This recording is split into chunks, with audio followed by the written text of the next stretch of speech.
Hey guys, welcome back to Telltale. I'm Emily, And Greg. and we are going to be talking about an H.P. Lovecraft story today as we work through the H.P. Lovecraft entire complete Bibliography. works, Yep.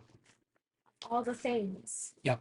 So, and what's our story today again? I forgot the title already. This is his 16th published work in order of publication. Um, the stories that we've been reviewing may have been, in many cases, were written in a different order. Like this one, I think was written a few years earlier, actually, but wasn't published until December of 1920. And the story is titled Polaris, and it's part of the dream cycle. Yes. Which most of his earliest works are dream cycle works. We haven't hit very many that are considered Cthulhu mythos yet. No, and I actually really enjoy the dream ones because you kind of have this feeling of how much of it is unreliable narrated. Um, Mhm. how much of this is You're sitting in the shadow. darkness. I am the darkness. But so I really enjoy these because you kind of have this feeling of unreliable narrator. But I love the world building of it. It Mhm. is a gorgeous, gorgeous world. There's one that's coming up fairly soon. That is a much more in-depth world Mhm. building adventure story in here. Yeah. So I'm very excited for that. But this is the first glimpse we get of more of this world building and this unreliable narrator Yeah, and all of these situation. dream cycle ones we've hit so far have been extremely short to the Hmm. point where you really wish there was more. And we're getting there. It's Yeah. even a lot. There are a few stories that are far more in depth than this one, but I love them because they do just give you this glimpse and this yearning for more from this world, which is Yeah. really fun. It creates a lot of mystery that way, Hmm. which is better than having everything detailed and explained, at least Yes. for this type of kind of mystical fantasy story that was being published back then. Yes.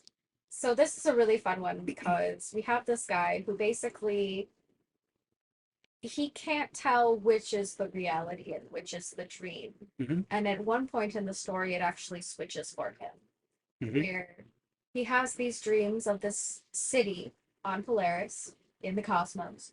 And it is, he understands that there's this conflict going on as certain civilizations have fallen and new territory is now opening up.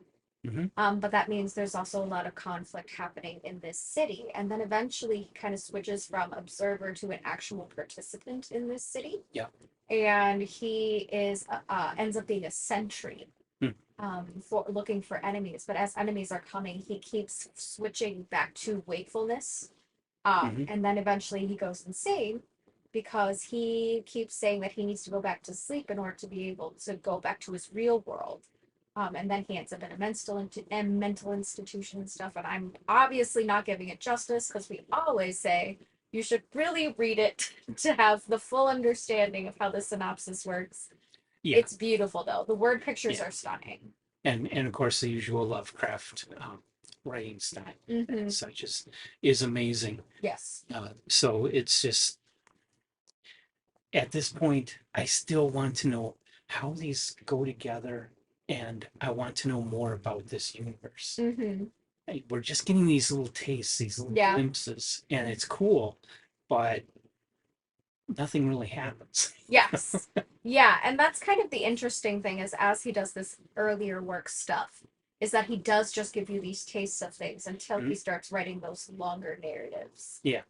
So there are like at least chapters or like novelettes, I should say, or novellas that are kind of coming with this dream Mhm. sequence thing starting out. So this is him just kind of playing with the concept, I think, as a writer Yeah. and just starting with it and it's fun to watch it flourish over time. Yeah. But yes, they are so like few and far between to start. They're Hmm. just little blips on the radar in between the other things he's reading or writing. So you kind of just like, where's the rest of And to be fair to Lovecraft, at this time he's mostly under the influence of Lord Dunsany it? Hmm. and kind of imitating what Dunsany had done, Yeah. which was these really short fantasy stories. And of course, William Hope Hodgson was a little more Yes. horror, but his stories were mostly very short too. Hmm. And that's what Lovecraft was kind of he was kind of learning his craft by imitating them at this point in his career. Yes. And he did a great job.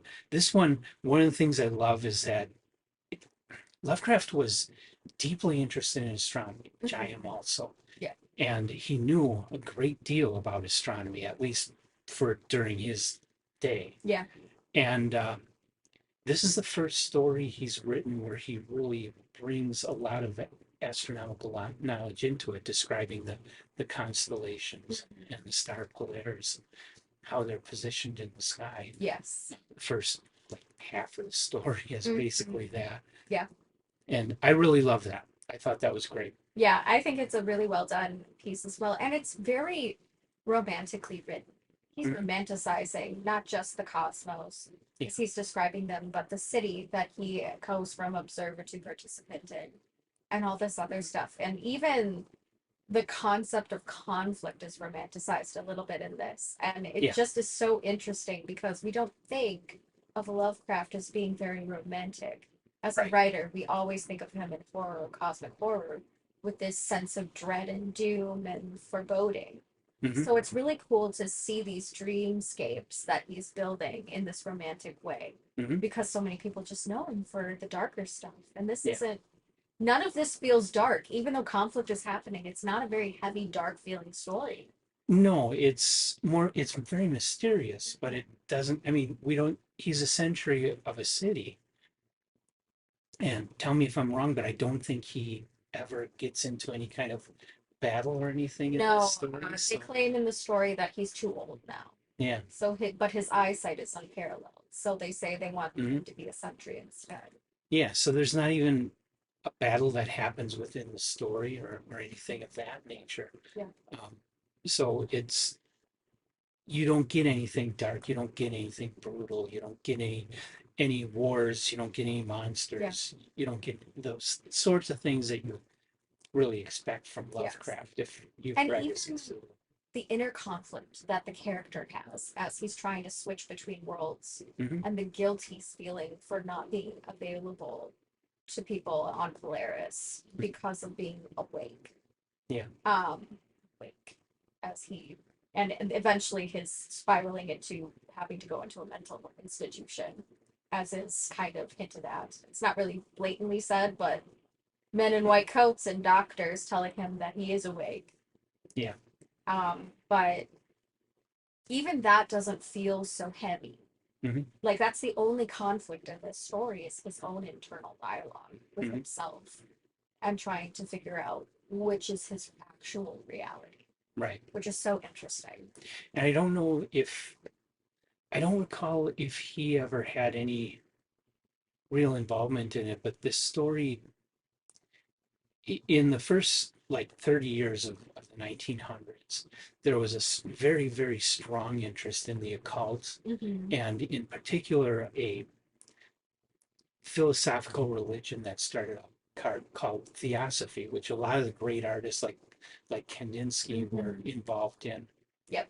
And so that's why when you watch a lot of old Gothic movies, they always have a seance because seances, people really believed in it and were very involved in it. Even Arthur Conan Doyle was into a lot of that stuff. So it was a huge thing at that time. It was a hugely popular, the occult. A lot of paranormal, a lot of investigation in the paranormal. And eventually, I think in the 50s, it kind of went from into spiritualism. It became what is now known as spiritualism. Yeah. Like it's still fairly prevalent, especially in Western culture. And I think it is a response to recognizing there are mysteries in the world, but not necessarily knowing how to scientifically explain it. So there's this yearning to scientifically explain that sort of thing. Yeah. But magic.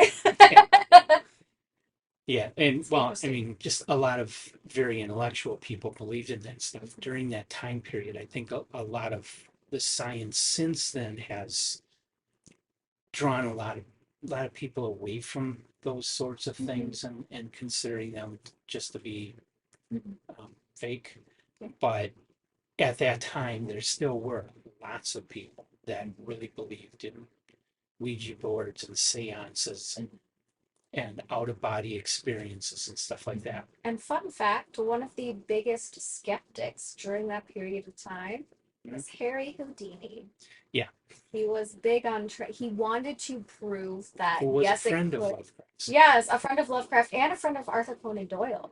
Mhm. But ultimately, I think what was so interesting about Harry Houdini's life is that he wanted to believe, but was always, as an illusionist and a magician himself, able to talk himself out of believing. And in fact, he was really good, and he worked with the police and FBI a lot or equivalent of FBI at the time, Mhm. to find charlatans who were using this as a means of abusing people Yeah. financially, physically, whatever.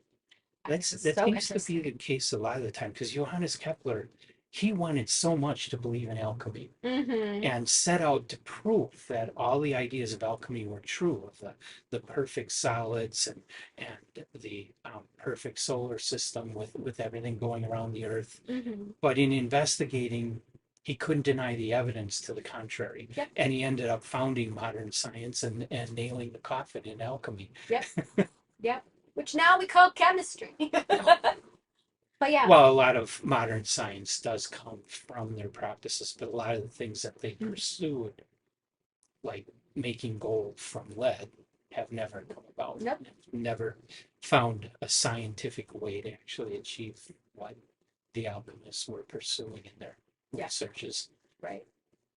So, Fun little tidbit about the time that yeah. this was written in, which is really cool because you do kind of get a lot of, from authors especially, a lot of that Mm-hmm. from the way they write during this period of time. So. Well, and understanding the history and the other influences that were going on at the time the story was written, I think really enhances your reading of the story. It does. I mean, you don't have to know that stuff. You don't have to research up the history to that degree, but it does make it more interesting when you read it to know that these things were going on in the Yeah. world.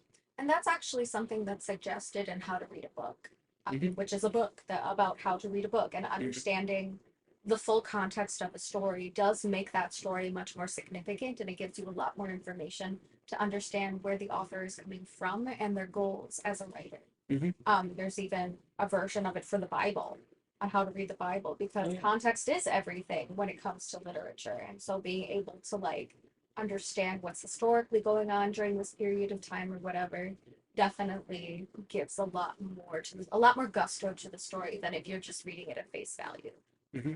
Well, and that's something I'm always saying in comments on other people's videos that are putting down classic science fiction or whatever because of they're not up to today's political correctness or whatever. And I often tell people that 50 years from now, there's a lot of forces in our country today pushing us towards a theocracy, conservative theocracy. Yep. If those political forces gain the upper hand in our government, we could our society could evolve that way. Yeah. And so all of the more liberal um, diversity kinds of political correctness we have today, the books that are doing that, books where you have a more diverse type of characters, those could become outlawed 50 years from now. Yes. It And could it is happen. politically the pendulum does swing different ways. Yeah. So then you do end up having these different societal views of what these books end up becoming. Yeah. What they need. So we can't look at our situation today, our beliefs today, and apply it to all times and say that they're absolutes that everybody 100 years ago, 100 years from now should adhere to. Yeah. And this is one of those ways too where we have to be careful that we're not erasing history. We Right. need to acknowledge that these things have happened in order to be able to move forward. Yeah. We don't have to like it, the person but we have to acknowledge erases it. or revises history is doomed to make the mistakes of the past. Yes. So the more we say that we need to change and change and change or not read these kinds of things, the more we are sensitizing ourselves to the fact that these things actually did happen and these opinions were real. And so the more that we acknowledge that they are real, like I said, you don't have to like it or love it, but understanding the context is key to making sure we remember this history and we remember that we are moving forward from something that was not good. Yeah. or some we are progressing in some manner. Because if Well, we don't have that, there's no gauge to know how progress works. and the fact that progress can work um, causes the people who were progressive in their day to then become canceled because they're not progressive enough for today, such as the one I'm in the middle of right now, Queer by William S. Burroughs. Yeah. Couldn't publish it. He wrote it in 1953. He Mhm. couldn't publish it because it was about homosexuality, Yeah. but he wrote it. Mhm. And, well, he was a homosexual. Mhm. Wasn't published until 1985. But now I'm reading where today a lot of people in the LGBTQ plus community don't like queer because of some of the language he used. Mhm. Okay, there were certain words that were common in 1953 that he uses quite a bit, Yeah. which now are not politically correct. Mhm. But he was the progressive. He wrote this book at a time when no one would touch it for Yes. publishing it. He And was it's way ahead of important. everybody else. Yes, and it is important to the history of queer culture, even if the Yeah. language is wrong. Yeah. Like, and we have to acknowledge those things historically because it is important. We need to know where these foundations started in order to be able to know where we're going. Plus, his writing style isn't what people today would like. I think his writing style is more like a Hemingway kind of style, that very sparse, simple, Yes. to the point kind of writing style. Or it's really cryptic and you're like, what the fuck are you saying? Yeah, but I mean, Yeah. there's no emotional involvement to the story. Mhm. It's like journalism. Yeah. He's literally just telling you what the experience Mhm. as it stood. Where today people want to be emotionally invested in characters. Mhm. So that's another, I think, comment about that book. But anyway, Yeah. I'm going off on a different review. Yeah. For Polaris, once again, the Polaris is a product of its times. It's tying into the kinds of mystical ideas of 1920. It was published in December of 1920, but it is still enjoyable because it is a really cool fantasy story. Yes, it is. And the more you dip into it and the more you start reading Lovecraft, especially in chronological order, which is the way I read it when I was reading the complete works of H.P. Lovecraft. They actually organized the book in chronological order. They didn't necessarily group the types together. Yeah. So it was kind of fun to get those sprinklings of these little fantasies that are a little bit lighter throughout the dark cosmic horror stuff that we know Yeah. best of Lovecraft. Mhm. Once you start working through these dream ones, though, if you're a fantasy lover, it's definitely for you. The world building's incredible. Mhm. You know, we get glimpses of it in some of his popular work, like The Cats of Lothar. That was part of the dream sequence Yeah. and that kind of thing. So it's just really fun to watch it progress. And before Tolkien and before Conan, fantasy was mostly like this. It was more mysterious and mystical. Yeah. Even and conceptual. stories about So conceptual. yeah, even stories about fairylands. They had uh, more of a cosmic mysticism to them than what you get from Akatar. Yeah. Or Brandon Sanderson. Yeah. And I miss that. Today's fantasy has lost that mystery and sense of wonder that you can get in the works, the Dream Cycle of Lovecraft, or the works of Dunsany or William Morris or people like that wrote kind of pre-modern fantasy. Yeah. And I wonder how much of that is because of these foundations that are so popular that people don't need the world building anymore because they're assuming it from some other like piece of literature like Lord of the Rings. Like when you Dungeons and Dragons is a really great case where if you know a lot of the lore of Lord of the Rings, you basically know the lore of Dungeons and Dragons with some exceptions. Yeah. Because we have these foundational fantasy pieces that people are done like we know the lore already. Or they're done being bombarded with a new lore that's unoriginal because it is so rooted and based off other things. I'm wondering if that switch happened. That now we're having these more character driven fantasy stories. I don't know. I can't get an answer, but I do wonder it very frequently. That's possible. Although I think a lot of um, mean, it used to be in science fiction and fantasy, nobody cared about character Yeah, because it was the ideas yeah. It was all that about the we world were all building, into. escaping into the Most of us that read it didn't like people, so we didn't really care about the world. characters either. Yeah. Um, we were all very much outsiders, and our literature was in this total ghetto Hmm. that was called kid stuff, and nobody was supposed to be reading because it was stupid. Hmm.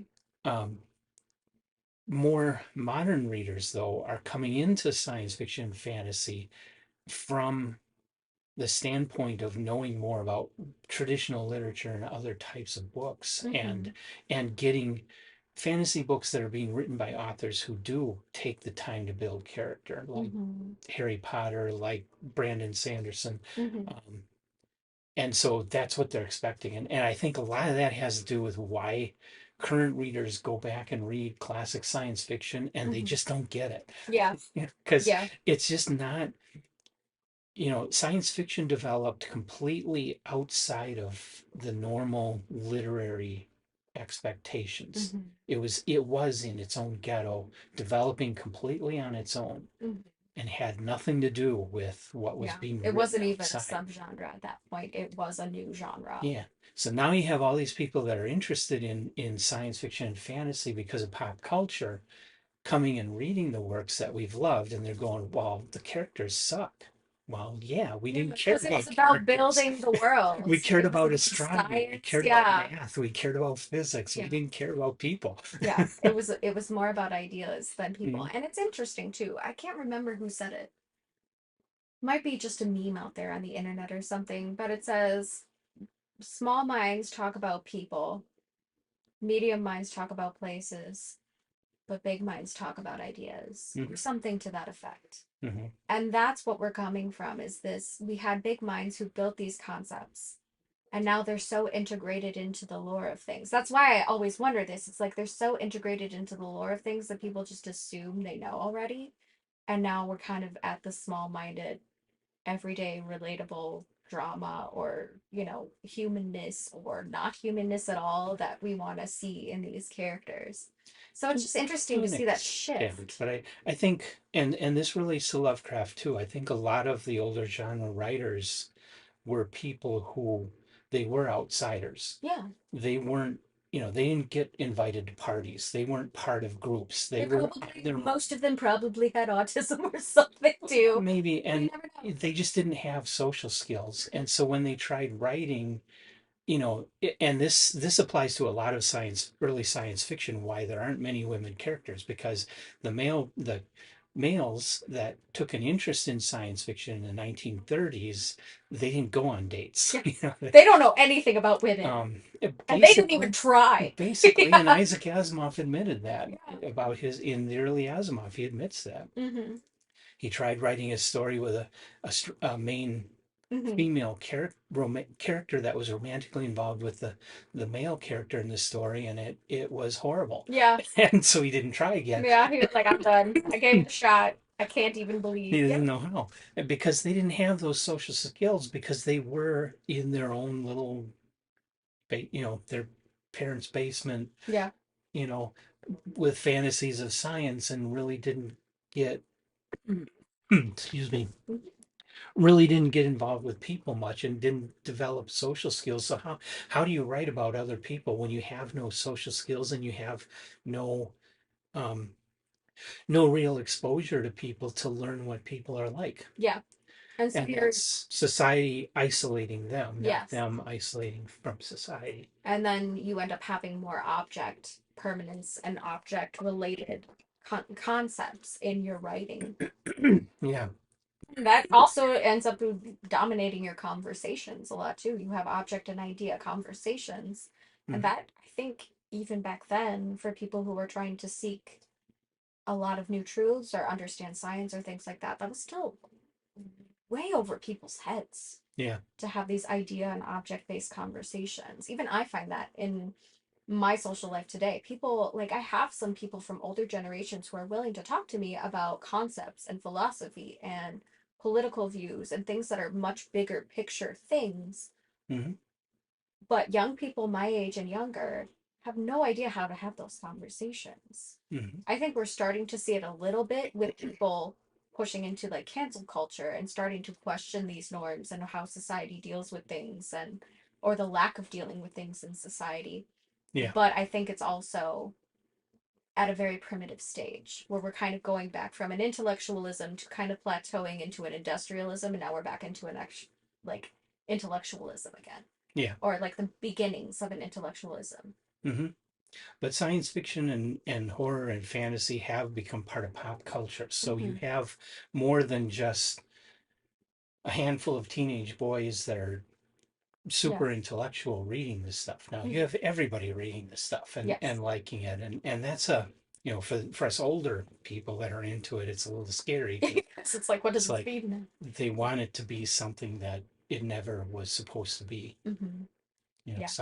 Science fiction and fantasy and horror are art forms that develop Yes. separate And not from everything is modern literature allegorical. tradition. Not everything is meant to be allegorical either. And Right. I think in this culture, we start seeing things very allegorically.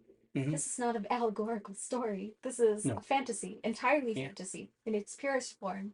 You can read stuff into it. You I, could, but you don't have to.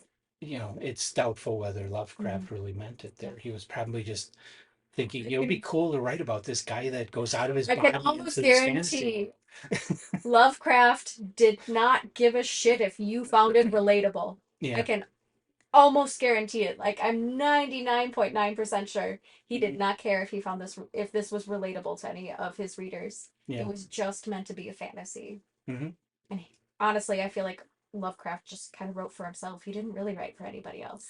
Well, that's the way authors should be. When you write for other people, you write works that are commercial. Yes. And they might be successful and make a lot of money, but they're not great because they're not true to the writer. Mm-hmm. The writer should write for themselves first, make themselves happy with it, and then worry about whether or not they can sell Yeah. it. And I know publishers push writers to, well, this book was really big. We made a lot of money on it. Write another one just like it so we Mm-hmm. can make a lot more money. Yep. But you know, this isn't fidget spinners. This is somebody's, um, it's the word I'm looking for. This is They're crafting somebody's artists. psyche. This is somebody's life and personality and This is ideas an that are being artist putting their poured into soul it. into something Yes, in a lot of this is a regards. piece of their soul. It's Mm-hmm. not when it becomes commercial, it becomes soulless. Mm-hmm. And so to make it, yeah, you have to be honest to yourself first. And it's fine if you make it so it's sellable, but you still have to be honest to yourself first Mm-hmm. and write from the heart. Yes. To thine own self be true, Yeah. as Shakespeare said. Hmm. And that's true of all art. And Mm-hmm. it's why AI art sucks. Yeah, it's awful. Kill it with fire. But that's really all I have to say about this story. And for how short it is, there's a lot to delve into with it. It is a beautiful beginnings of fantasy, so I Hmm. definitely recommend it. I wouldn't say it's a top tale. No. There are ones coming that I would definitely say are a top tale. Yeah. But this one is not it. But it's a lovely taste of what is to come. Hmm. So, definitely a recommendation. Hmm. Anything else? No, that covers it. More than covers it. Yeah, more than we probably thought it would cover. Yeah. But yeah, thanks for joining us, guys. Like and subscribe, and we will see you next time. Bye. Bye.